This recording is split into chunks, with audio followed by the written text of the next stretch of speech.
Welcome to Speak Sex. I am your host, Eve Eurydice. I'm your sex whisperer here on the internet universe. And today, in honor of Valentine's Day, we have a guest who will tell us about the origins of sex in the animal world that we all come from. So, Ron Magill is actually a celebrity here in Miami. He is the wildlife expert at the Miami Zoo. He's a zoologist by trade, but for the past 30 years, he's known for giving this lecture that we're going to hear today, a part of it, a version of it, about sex in the animal world. I don't know why we call that kingdom. That's so, wrong. I think because scientifically they group things in kingdoms. They're phylums and kingdoms, so it's the animal kingdom. Yeah, but, okay. So, queendom, does that make you happier? Queendom, the animal queendom? I don't know why we give them the patriarchy, like impose it on them. And anyway, so Ron is also a wildlife spokesman and expert on TV on like NBC. Good Morning America, CNN, MSNBC. Yeah, I'm a contributor for Wildlife Expert. That's wonderful. And you've done a number of documentaries, right? We have. We've been very successful with the documentaries, won 6 Emmy Awards. So wow, congratulations. Yeah, thank you very much. Yeah. It's been a pleasure. Yeah. And they've taken you around the world? I've been very fortunate to travel around the world. I guess one of my favorite places to go is Africa. I've been there over 50 times. And it's never the same. That's the great thing about wildlife. You never know what to expect. You can't predict what wildlife is going to do. And the more you look at it, the more you learn. That's beautiful. Yeah. Yeah, that's beautiful. Yeah. So the first lesson already that I've learned from you is like just liberate yourself from the idea of a predictable goal. Absolutely. Right? I mean, just do your best and don't try to control the outcome. Don't try to control the outcome, and don't try to live up to someone else's expectations. And that's especially true with sex. I was just going to say, that's a great sex advice. Well, when I came up with this presentation, when I introduce the crowd, I tell, listen, folks, the great thing about animals and the reason why you can learn so much about them is because they don't have hang-ups about the size of things, the frequency of things, the duration of things. If it feels good, they do it. They don't watch Oprah. They don't watch talk shows, where you hear these so-called experts saying, well, you should do this many times, or it should feel like this, or you should do that. People need to understand everybody's different. And what animals do, if it feels good, they do it. They don't worry about these things. And that's what I tell people. When they come to see this presentation, they come to see things. And I tell them ahead of time. I'm also a Nikon ambassador, so I take photographs for Nikon. I'm a Nikon representative. So with my camera, I have photographed animals courting, breeding, in very explicit terms. So in my presentation, I don't use any profanity or anything like that, but it's very explicit, and I use it to the point. So I've got, when you come to my presentation, I've got a 10-foot screen, and the whole screen can be the size of a rhino penis and an elephant penis, and all kinds of things going on there. It's beautiful, and people are fascinated by it because. We kind of live in a hypocritical society. Yes. That's what this podcast is all about. There's a hypocrisy in people who pretend to think, I'll go to the zoo, and on any given day, everybody in the zoo is in front of one exhibit, and they're looking over each other's shoulders to see what's going on in the exhibit. I'll tell you what's going on in the exhibit. Animals are having sex. Oh, yeah. Especially the monkeys. Yeah. And who are like so human-like. Very and you're much like, so. Very much so. But, it's not just the monkeys. It's not just the primates. I think what I tell people is that when they look at what I'm going to show them on the screen, whether it be monkeys, whether it be dolphins, whether it be dolphins lions and tigers, they're going to see things that animals are doing on the screen that they have either done or they have thought about doing, but they thought it might have been weird or it might have been freaky. A classic example I give to them is flamingos. Flamingos are monogamous. They pair with one animal, but they will not have sex unless at least 30 other flamingos are watching. They are exhibitionist monogamous. Exactly. And many animals are. And zoos, what we've had to do for zoos that don't have... Exhibitionist monogamy. Absolutely. And what zoos have done, for instance, if you have a flock that's not 30 animals and you can't get them stimulated to breed, do you know what we do with them? No. We surround them with mirrors.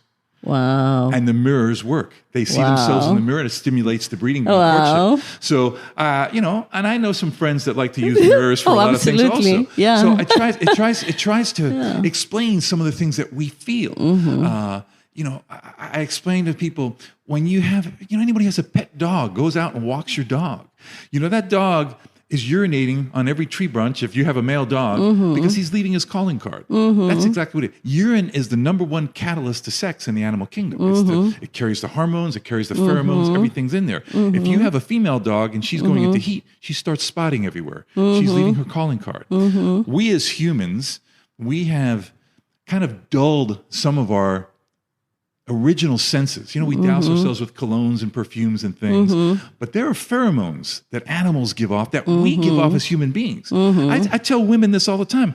Listen, when I went to college, sorority girls, I was a sorority sweetheart up there, and the sorority girls would go into their room, okay? I was a sorority they had the sorority sweetheart thing, and the sorority girls would get their roommate in, and what would happen is the one roommate would have her period starting on the 1st of the month, and the other one had her period starting on the 15th of the month. Within 4 to 6 weeks, their periods were starting within 3 days of each other. Definitely, for sure. Roommates, we menstruate at the same time. Exactly, because your body gives off pheromones. Ovulate at the same time. Exactly. Yeah. And then it's usually also in tandem with the moon. Exactly. And people don't realize why full that is. Moon, they think, oh my most God, likely, you're right. Yeah.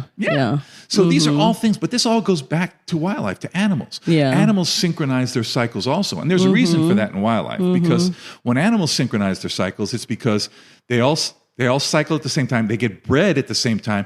They all give birth at the same time. And that's synchronized so that they give birth in the season of plenty, when there's rains, there's a lot of grass to eat. But also, when all the animals are born at one time, what that does is it floods the food market. The predators that are there are going to eat the first few that are born, but then they're going to get full. It guarantees the survival of others. That's beautiful. So there's a reason for all of this. Yeah. There's a reason. Yeah. And that's what I try to show people. I say, if we keep an open mind and look at these things and understand, animals do a lot of different things. I start out... Well, we have our own mating season, and we definitely have, women at least, a time of the month where we absolutely. are extremely, sexual and aroused, in a like mentally distracting way. Right. But we dishonor that because we have, and I think this is like, how we have an original sin. I think this is our original sin, that we've separated ourselves from nature, which is like the fall from Eden, right? So, but it wasn't because we stole a fruit of knowledge. It was because, the patriarchy took over and came up with this idea and came up with a story. Well, no, it's not. I don't think the patriarchy is really like gender-based at all. Right. It's just a system of controlling both genders, all genders, now that we have many genders. But what I'm trying to say is that, until those monotheistic religions, Judeo-Christian, Muslim, etc., that we all come out of, earlier religions, like the ancient Greeks, who otherwise came up with so much of what we consider like the birth of humanism and of Western civilization, blah, blah. They had gods, but their gods were anthropomorphic. They were like kind of eternal versions of themselves, and they got turned on, and they got, they had affairs, and they raped people, and they were jilted and lovers, and So even though like they didn't eat human food, they had like nectar and ambrosia, they still had sex in human ways with humans. So it didn't occur to them that that people to legislate sexuality through spirit, through the divine. It was only when, for whatever reason, we brought religion into like the sexual life, that everything got so confused. And now we have, and it's a way of controlling us, because our sexuality is our ultimate instinct, so it's the hardest aspect to control, right? So with this fear and shame, right. we have been, getting further and further away from this nature you're going to tell us about. Right. And now, all we have is like words to try to get back to it. We have to talk about it to try to find our origin. Absolutely. And I say that all the time, with animals, there's this misconception. For instance, there are some extremists that will tell you that animals only have sex to reproduce. Nonsense. Nonsense. Animals have sex because they enjoy it. Yes, it does lead to reproduction. Right. But if it was just to reproduce, you wouldn't have the rampant masturbation that you see in both sexes of animals across the board. There are animals, for instance, dolphins, that are so hypersexual. Homosexuality is found throughout the animal kingdom. This is another thing that, religious... That's another thing. Oh, yeah. Religious extremists would find you to believe that this is some human sin. Absolutely not. Right. It's found throughout But they're the not animal kingdom. homosexual. They're bi. That's the difference. It's but there's another both. one. Like, they can be... Absolutely. They can go with either, right? It is a pleasure. Absolutely. You know, probably one of our closest relatives, the bonobo, the pygmy chimpanzee, is the least... bonobo. Yeah, you should look it up. You'd be interested in your field because it's the pygmy chimpanzee and it's the least violent primate society in the world. Why? They solve everything with sex. Everything is solved with sex. Once there is a dispute, there's sex. It's oral sex. Wait. What? This is the So if two men, usually it's the males who dispute. Right. And there are two males. One male will pleasure another male. One female will pleasure That's another how female. the ancient Greeks did it. Well, that's Kinda. exactly how the bonobos do it. Okay, so, and it's totally natural and has nothing to do with reproduction. It's all with making things good. Okay, bringing peace to the society again. Everything is solved with sex. Whereas, we talk about,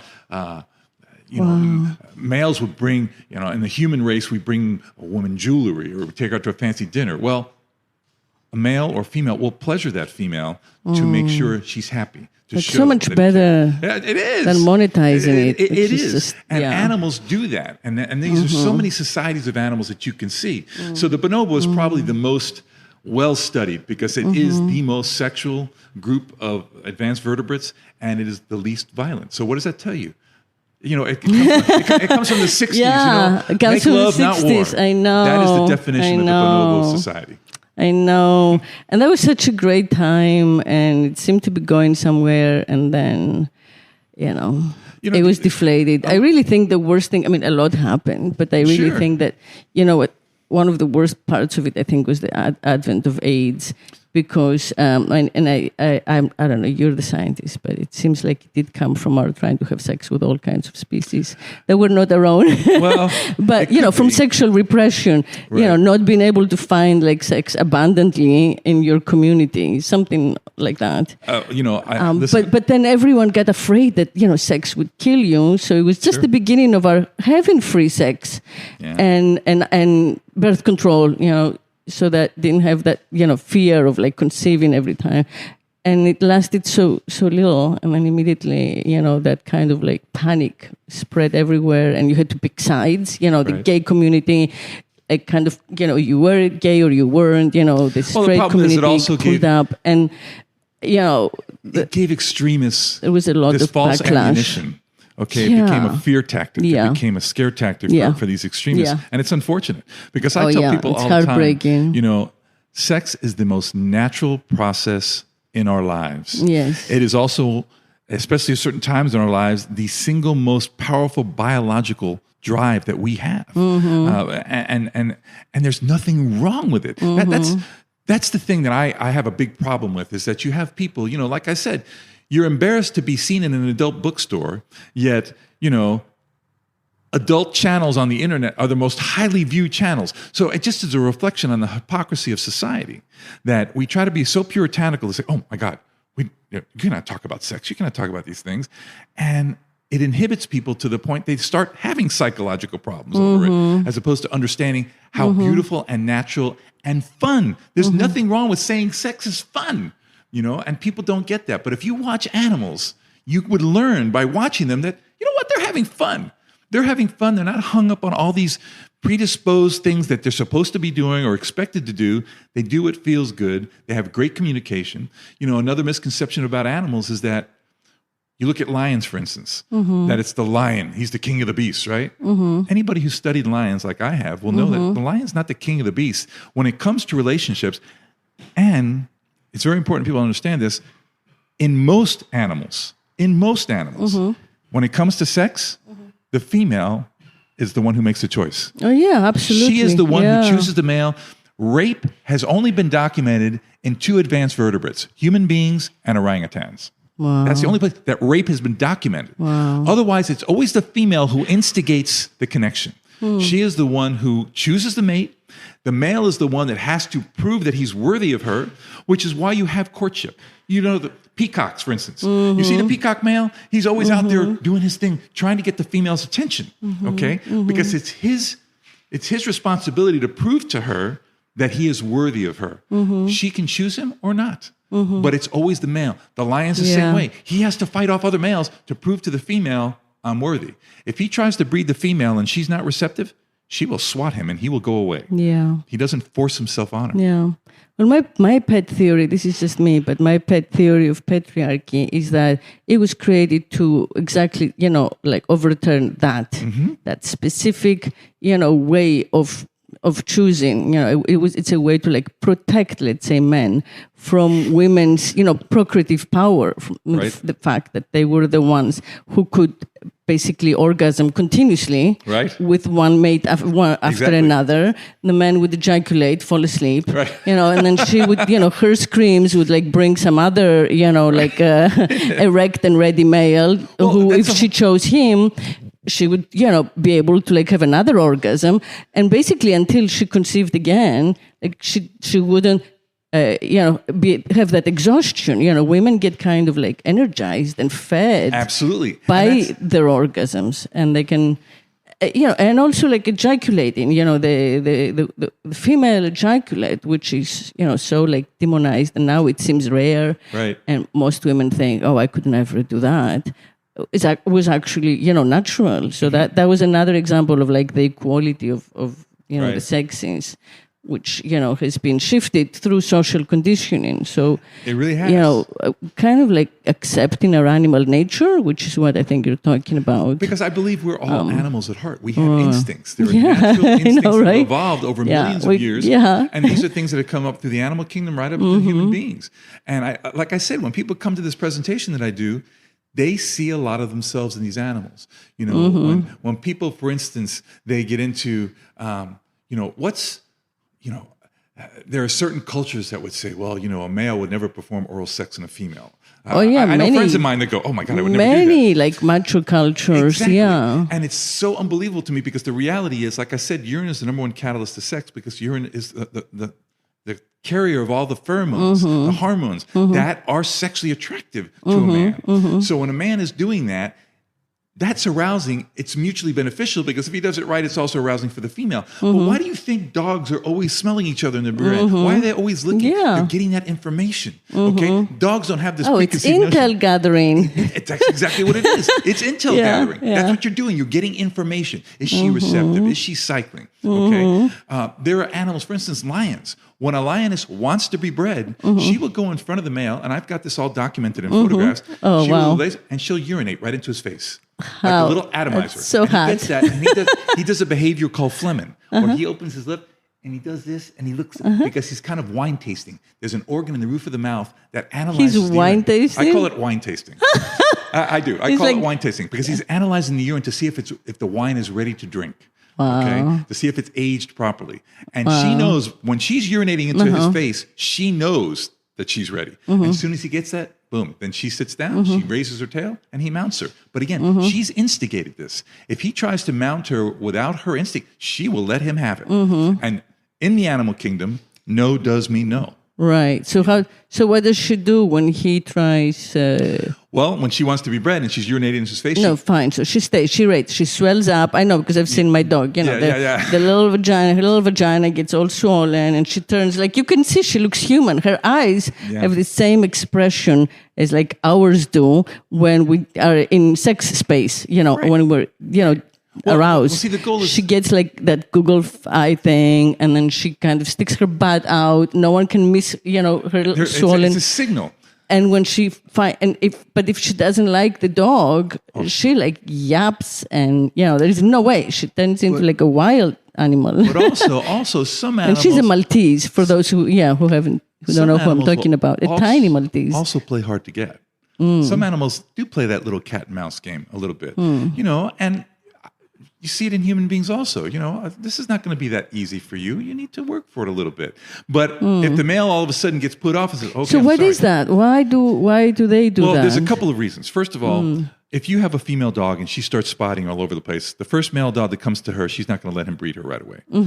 The goal is because she wants as many male dogs to come as possible. Right, exactly. Okay, these dogs are going to fight with each other for the privilege to be with her. It's survival of the fittest. Yes, and then when she's done with that dog, fittest. she'll breed another dog. Her goal is to gather as many as she can have, so she makes the choice. Yeah. Okay. So that's something that's common in that makes sense. Yeah. It's common in the animal kingdom. Yeah. Well, it's common. Yeah, it makes sense. And then they have visual signs too. Well, our closest relatives are the chimpanzees. When a female chimpanzee cycles, her vulva, which is normally just small and pink, turns into a big red balloon. It looks like a tumor coming out of her rear. And it's basically a big bullseye. The male sees that. It's a visual. I was in India once, and I was hiking, and I had never, I saw it was a baboon or Baboons? Sure. Rhesus monkeys. and they were aroused, and they were unrecognizable. Oh yeah, that's terrible. It was like those Japanese pillows. They were huge, swollen.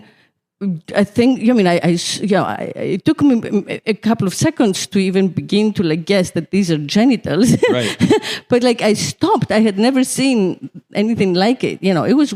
But again, it's nature's way. And I will never forget it. But it's nature's way to draw attention. Yes, it was. Sign. Oh no, it was unmistakable. I think it drew everything. And some animals are so sensitive to these changes in pheromones that they can pick up that scent from miles away. It's incredible how keen. We have dogs that can sense cancer in people because animals depend on their senses for survival. We have lost that. Again, we douse ourselves with colognes and perfumes and things like that. We have lost that. Even though it still happens with us subconsciously. Like I said, with the pheromones with women, who synchronize their cycles. Animals do the same thing. So there's so much more that we can I believe that it still happens. It's just you have to be open, because energetically we are the same we were thousands of years ago. You just gotta take off, layers of conditioning a little bit, forget what they told you in school, in church, some of the parents, let go of these little, phobias, which if you look at them logically really don't help in anything. Right. And then it's all there, I feel that there is a communication that happens, beyond words that's intact in all of us, and we haven't lost it. We just gotta get clear access to it again. And we just have to be ourselves. We got to stop comparing. We tend to always want to do that, compare. And I start to talk by giving some statistics. And I say, I open the presentation by saying, gentlemen, this is going to be a very humbling evening for you. and I give them some stats. For instance, I tell a guy, I said, listen, if you're with your significant other 2, 3, 4 times in one night, that's a big night, right? Oh, yeah. For most guys, that's a huge night. For some guys, it's a big year. Okay? But the bottom line is that if you compare yourself to the mammal that has the record for the frequency of intercourse, you're not even in the same zip code. It's a little animal called the Shaw's gerbil. It's a type of gerbil. It's a type of rodent. It breeds every 15 seconds for an hour. Wow. Every 15 seconds for an hour. But having said that, like I explained to the audience, I said, listen, before you all start saying, the women say, that's the kind of guy I need, that's the kind of endurance I need. No way. It's quality over quantity. For instance, and I do my little demonstrations on stage too. When a Shaw's gerbil breeds, I do the demonstration. He gets behind the female, he's done. Okay, he's done. And I look at the audience and I say, women, I know what a lot of you are saying. Welcome to my hell. Okay? But the bottom line is that's what the Shaw's gerbil does every 15 seconds. Now you look at something like a rhinoceros. A rhino male will breed the female. He'll have intercourse with the female. There's no pelvic thrusting in any of the pachyderms. Elephants, rhinos, hippos. The male just mounts the female, inserts the penis, and the vagina does all the rest of the work. It's like there's little elves in there working on that whole thing. Okay? So he will ejaculate every 2 to 4 minutes for an hour, mounted on top of the female. Every 2 to 4 minutes for an hour. So again, don't, as a human being, start comparing yourselves to other things because it's different. It's different. Well, and every human is different. Absolutely. I think that one of the greatest fallacies is when people change partners, they think that what they were used with one partner, is what they should do with the next partner. And that's, you have to start all over and find out all kinds of new, ways and information and likes. And so, like everyone has their own, secret sexual And you bring up language. a very important point, communication. Mm-hmm. You've got to be able to communicate with each other what you like, what you don't like. Mm-hmm. You have to be able to talk those things out. There's too many people that get into the bedroom, turn out the light, get on top, close their eyes, and they're done. And, especially as you get older, I think that's one of the things that is so important. You realize that sex is 90% in your brain. It really is. It's the way you think. It's the way you listen to things. It's the way you listen to your partner. These are the things that really give you the ability to keep enhancing that sex life. Even though as you get older physically, you may not have the endurance, you will have the experience and the knowledge with your partner to make it as good or better than it ever was. Yeah, for sure. But it is, for me, like more than even the brain, is kind of like, letting go, just letting go of all the stuff that. Yeah. So getting the old brain, out of the way, because from the day we're basically taught how to speak, we're also taught no. And so for so many years, until adolescence, our understanding of sex is no. Then that's how we train our young, which is the exact opposite of what we should be doing. We should be, saying, yes, this is why it's good. This is what works. Yeah.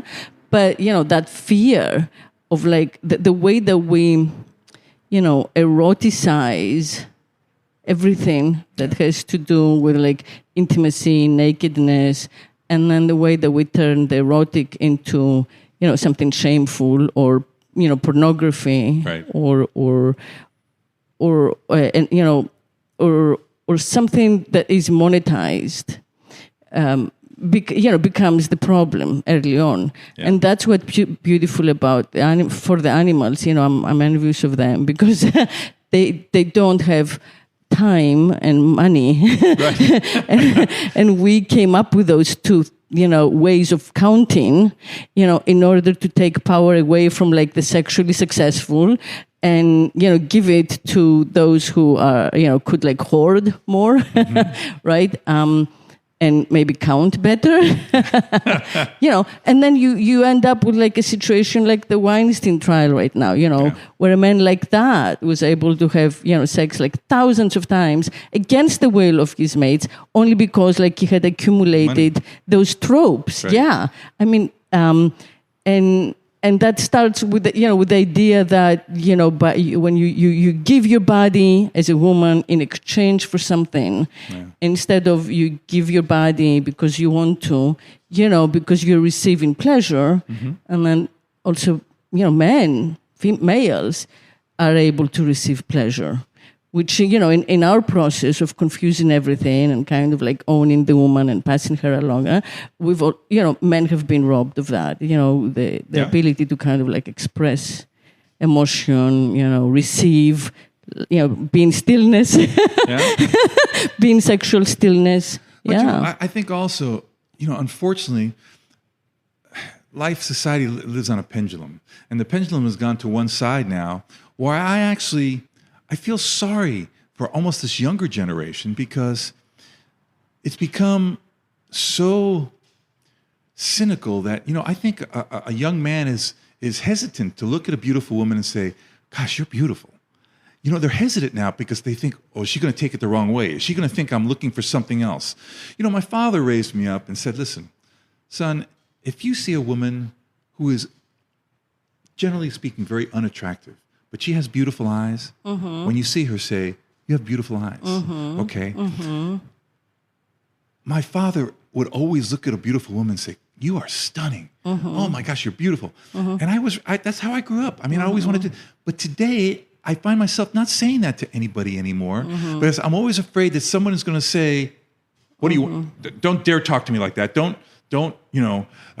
sexualize me or anything like that. I'm more than just a pretty face. I said, I was just trying to tell you you were pretty. I'm sorry. I think society has gotten to such an extreme now that flirting is no longer flirting. Flirting is almost looked like some threatening type of thing. And I feel sorry because I think that takes a lot of fun out of the communication that couples can have. Yeah, no, I agree with that. I'll go with that. I just feel that, the correction has been necessary. Oh, absolutely. So we are in a good path, but yeah, we gotta, that's what what I call Speak Sex is about, finding, knowing, learning the right way to say these things without, kind of violating, space or sense of self or sense of dignity and all of that. But the answer is not to not say them. Exactly. The answer is not to just keep it in. Exactly. Just to find, to rephrase, to tweak the way we say them, so it doesn't sound like,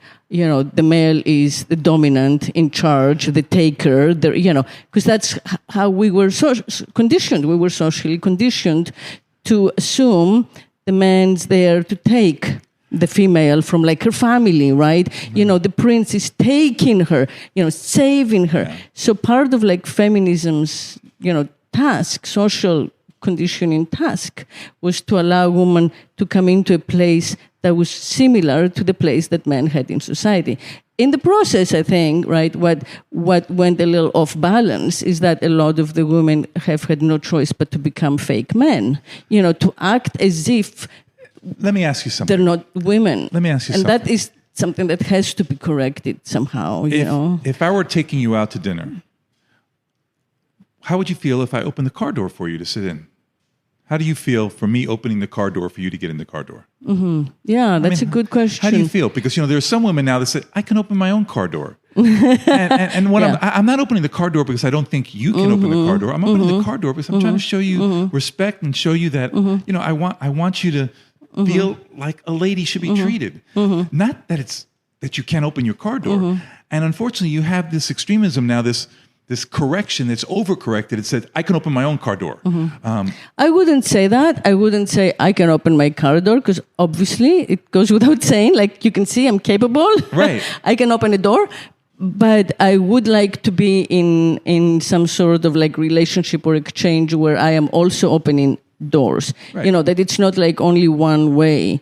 Like in my ideal world, and I would like to live long enough to see it, I would like men to wear makeup. I would like men to be able to wear a little dress because we're going to, be like, in front of the camera. I mean, not because they have to, right. But if they're moved to, if a man's moved to, like, he can wear a little push-up bra and it doesn't mean anything about his identity or his sexuality or what he does, in the bedroom with like his partner.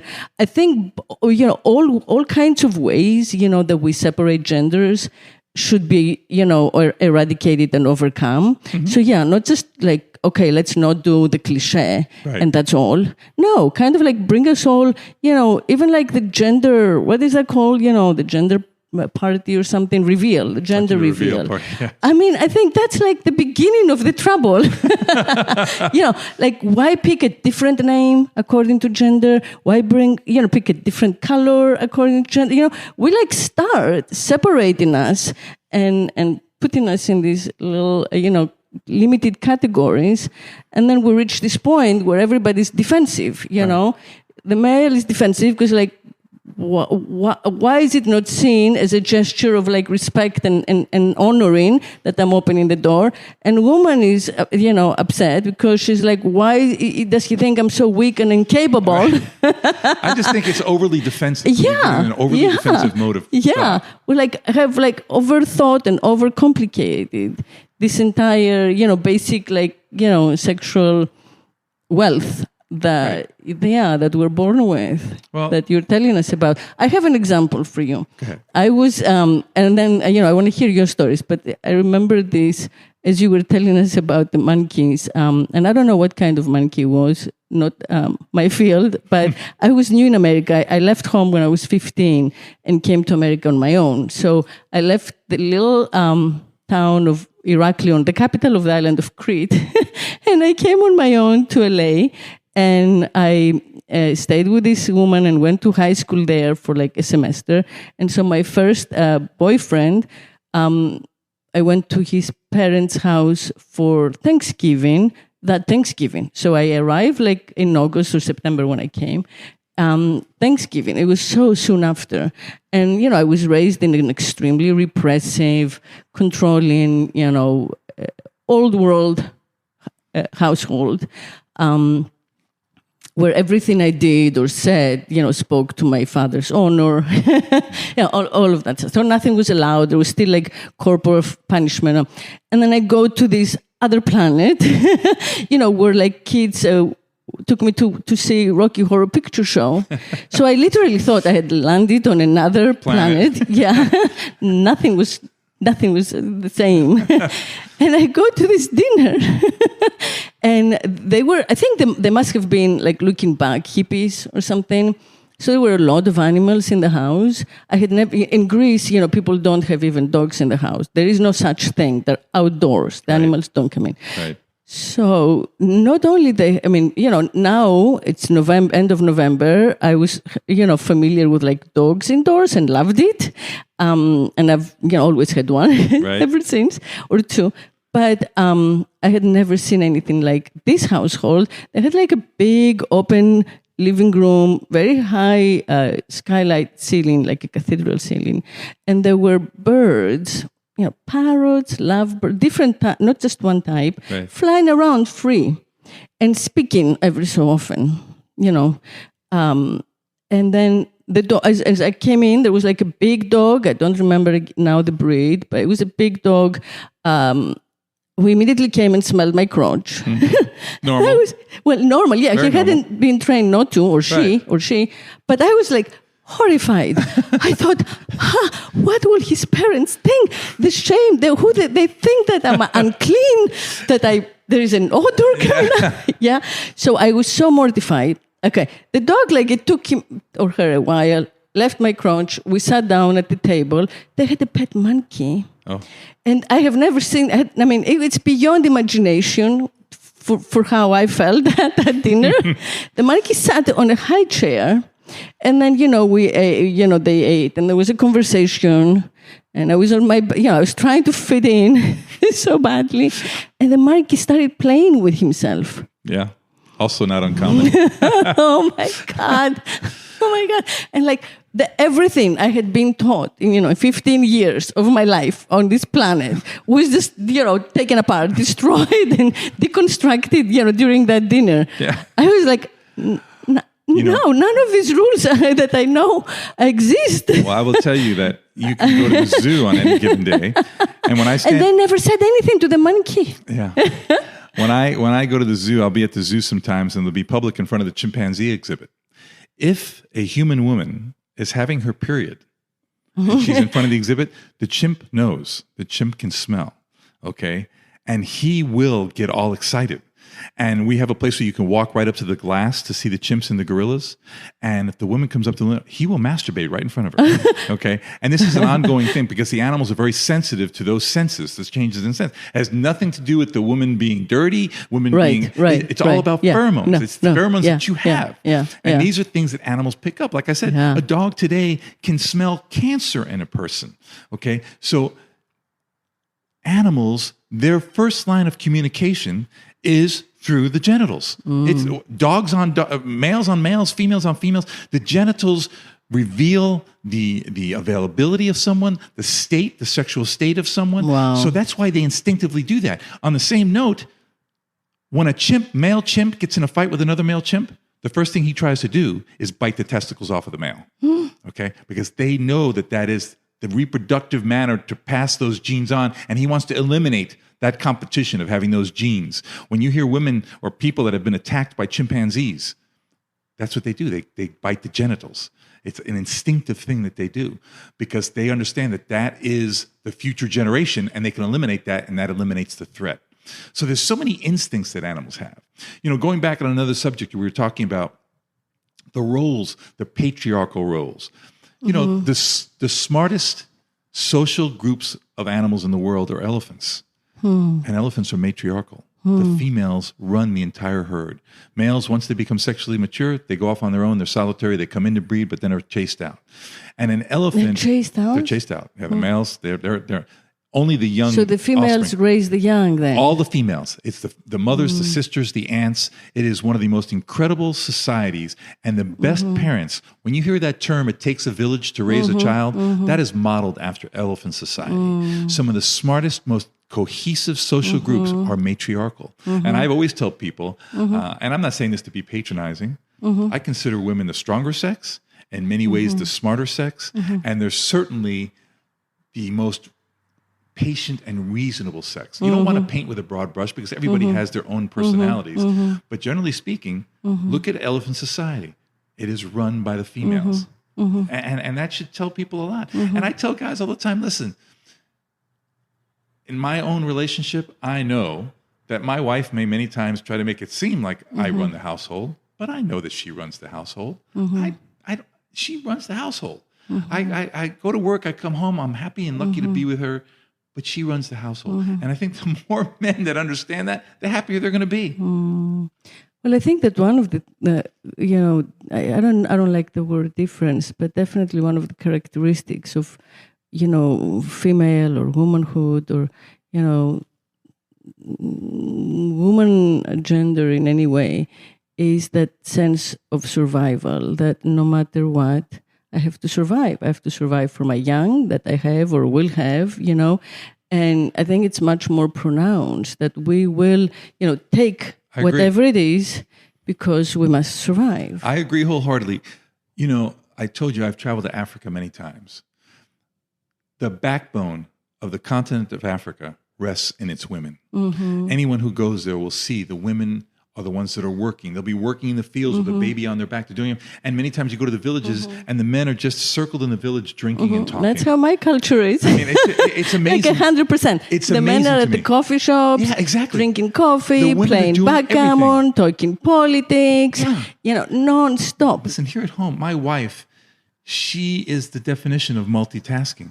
When the kids were growing up, she ran her own practice. She's a physical therapist. She had running her own practice. She came home. She did the kids' homework. She did all the meetings. I was not capable of multitasking that way. Quite frankly, when I got home, I didn't want to go back to school again. I didn't want to have to do homework again, things like that. My wife did it with great pleasure. And I was just in awe of her ability to multitask that way and do all of those things. And I think that's why in many families, a father figure is incredibly important, but there's something about the mother in a family that is just, it's indescribable. Yeah.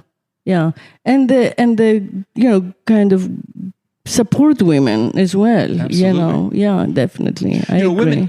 Women, I think that unfortunately, because motherhood is not paid, again, our society by now has got to this, I call it decay, this play of such excess when it comes to like time and money, shrinking time and worshiping money and judging everything by money, that because motherhood is free right, and it's not paid, it's ignored. So, I was a single mom and I always felt, I had a, big, respected career before. Being a mother was the hardest thing I ever did. By far, no comparison. And I think every mother will tell you that. But also the most rewarding. So, Sure. But, it was the hardest work. Right. And yet, people would ask my daughter, me, so what do you do? And I could never say, I'm her mother. Like, what do you think I do? Right. I had to kind of like go back and say, I'm a writer, I'm another. I have like copying the man, trying to sound like a male, when really, I was happy to have taken, put that secondary to mothering. Yeah. So I think that's the problem. It's the social value and really the monetary value we assign to it. I think things now with the advances we have, whether it be the internet and social media, that is compounding the problem, because I call it the Kardashianizing of America. That we look like the Kardashian family with millions of followers, and I ask people, what are you following? What is it that the Kardashians have done that warrants this it's a big hype. It's like the emperor's new clothes to me. I'm saying you have these people that are great at marketing themselves, but what are they really contributing to society? And quite frankly, I don't see much. And that worries me because there's so many good people, so many good moms, like you say, doing this incredible work that is raising a family. You know, today to get a child to the age of 18 and get them through school, it's the hardest job in the world. It is. It's the hardest job in the world. Yeah. And also, power to all the nannies and the babysitters, and that's all beautiful. But like for me, in my case, I thought, I have not, studied life as much and thought about life as much as I have and written about it and kind of consider myself, meditated as much as I have, in order to hire a stranger whom I don't know to be with my child most of her time, most of her growing up life, so I could make money to pay the stranger. I mean, there was no logic, that I would choose the career over mothering, but the society wanted me to. It really, really was rewarding me if I did that, and financially punishing me if I didn't. Right. So that's where the beginning of this propaganda happens, because we discredit mothering and, assume that just because women do it, it's something that anyone can do. and that's another thing you learn from the animals when you watch how animals raise their youngs. Their young. People say they use the term anthropomorphic in giving emotions to animals. And I think that's really kind of self-centered. I think it's very self-centered for us to think that we are the only ones that can feel love, that we are the only ones that can feel sadness, that we can feel happiness. I believe animals feel all those emotions. Oh, yeah, for sure. And I feel that by taking that away from them, we're taking away the core of what they are in many ways. And when I watch an animal, a family, for instance, elephants again, how they raise a family, how it takes a lot of work. It takes that village to raise the family. That there's a lot we can learn. A mother, whether it be a gorilla, whether it be a lion, whether it be a koala, will protect their baby often with their lives. Okay? Oh, yeah. With their lives, they'll do that. So we are very selfish to think that, animals don't love. They do. They do love. And I've seen that with their offspring many times. Yeah. Okay, so, and they don't have rules and regulations, right? Exactly. So they don't follow a chart. They don't think about, they don't think okay, this is the age when you can lose your virginity. Exactly. Yeah. I said, animals, if it feels good, they do it. They learn through the process. It's a learned behavior that is passed down from generation to generation, with the final aspect being just to survive. Just to survive, pass on your genes to the next generation. And really enjoy life. That's what they do. They enjoy life. We get so hung up in so many things and so many, benchmarks that we think we have to meet that we forget how to have fun and live our lives to the fullest. Yeah. And also, I don't know how the different animals select, their mate, but from what you just said, they kind of do it on the basis of smell and intuition, right? Much olfaction. It's sight. It's smell. It's taste. Oral sex is common throughout the animal kingdom. So all these things are all important factors that add up to making that choice. But at the end of the day, so they may have oral sex and decide they don't want to go into penetrative sex. They may. Wow. They may. I've seen that happen. Wow. What animals is that? With an orangutan. Yeah.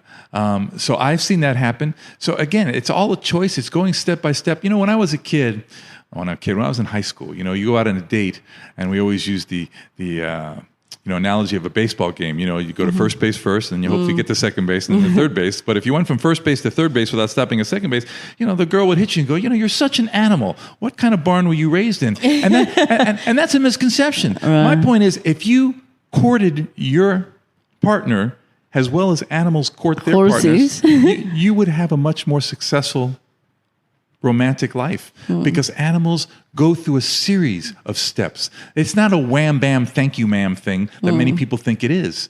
There's a whole series. Many of them are incredibly subtle. We don't pick them up. But if you study animals long enough, little tiny motions in the head, little looks in the eye, little wiggle of the tail, the way the hair stands up, these are all visual signals, visual steps that lead up to final breeding. But that's not something that happens right away. It's a matter of communicating.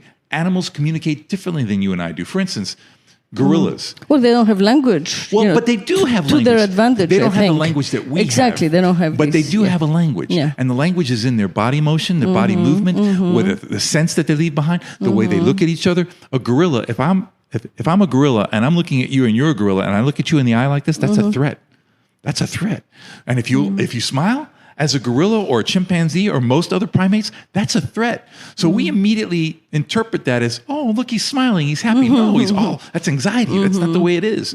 So people need to understand they all have their language, but it's not the same as our language. And once we take the time to observe and learn, that's what's going to teach us, and I always try to keep an open mind and have patience. Patience is so important. Yeah. It's so important. People expect immediate, gratitude right away. Gratification. It's like have patience. Have patience. Work up to something to where if and when you get there, it's worth it. Yeah. It's so much more rewarding. Yeah. That's it. Yeah. And, I think that now with dating apps and Tinder and, whatever, I mean, on one hand, it has made people less repressed, which is good. But, on the other hand, like that whole kind of seduction process that is not about, visual and maybe like a few, words that you use to kind of sell yourself, the PR you make for yourself, all the other cues are gone. Yeah. So, and then we get to a place where like women feel that they have to, I don't know, enhance their bodies, surgically and, kind of like, look for help in places that are not within, because it seems that we have become superficial, but we are not, because we still have our nature. We have all this extra information. We're having it right now. We just don't take a moment, the patience. The time. The moment of quiet. Without like the whatever you call them Kardashians on the screen, without the screen, to kind of check in and listen and understand what we're feeling. Yeah, I agree. And go with it. Yeah. I agree. And again, I've been very fortunate. Since I was a little boy, I just been with animals, worked around animals, and I base a lot of my behaviors around what I see with animals. I do. I actually do. And I think it's, I'm married for 31 years. We have a wonderful life together. We have great open communication. And those are all things that I learned just from watching nature. Nature is universal. Like I said, whether it be the lions and the tigers or whether it be us as human beings, there is a commonality there that we just have to take the time to look at, and you'll see how you can put it together. Yeah. So I have a question. Well, I have a couple of questions, but one that comes to mind is I lived here on the beach, where I still do, and there was like a huge group of manatees that swam all the way. Well, they came all the way to the shore. So that went on. Yeah, I saw it the first day, and I didn't know. Like, we think, they're going to be beached, or maybe it's bad for them. So like day 2, I called, I don't know who, the Coast Guard or someone, and they called, Fish and Wildlife. Right. And word of mouth was that it was the males. It was mating season. It's an orgy. And the males, and were kind of like pushing the females to a place where they all had to mate. Yes. Like in really shallow water. So that's, Yes. Manatee orgies are very common. Once the female releases her pheromones, it's like a dog in heat. The male manatees pick up that scent, and that's her goal. Get as many in as she can. Okay. And then they'll herd around her. And again, it's trying to make sure you have the highest success rate of reproducing. The more males, the better for the female to become successfully impregnated. Yeah. Oh, yeah.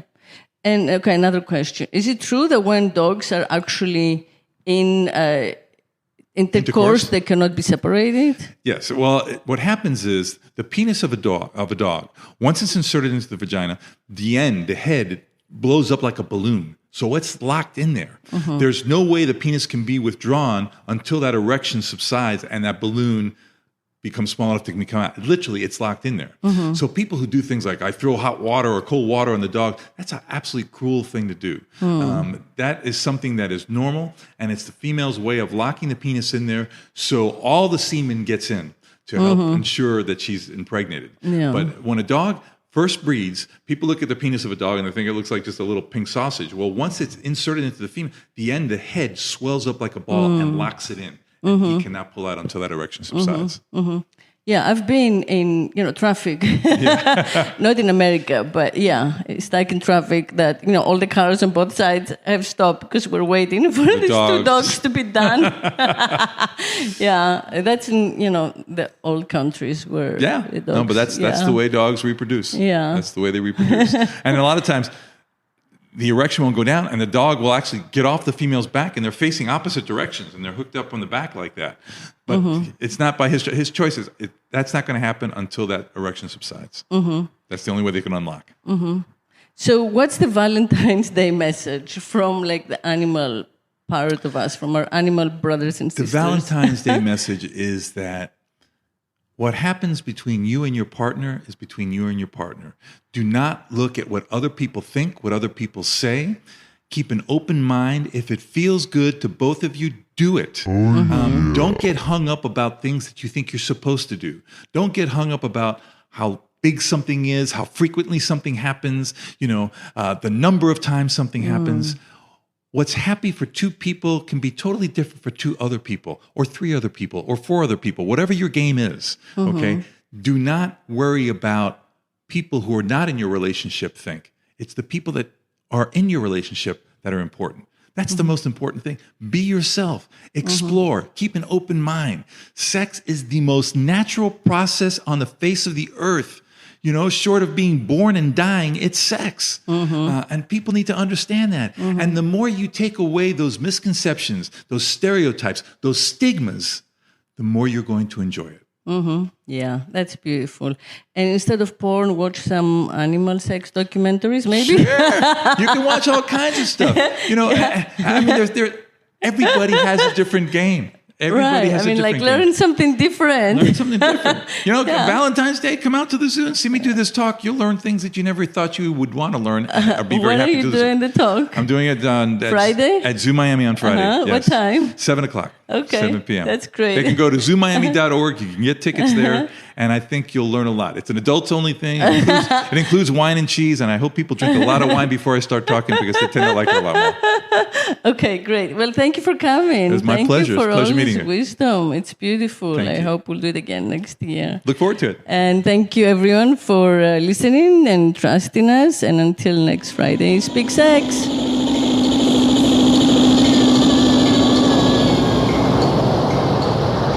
If I could make love incessantly, I would be gone.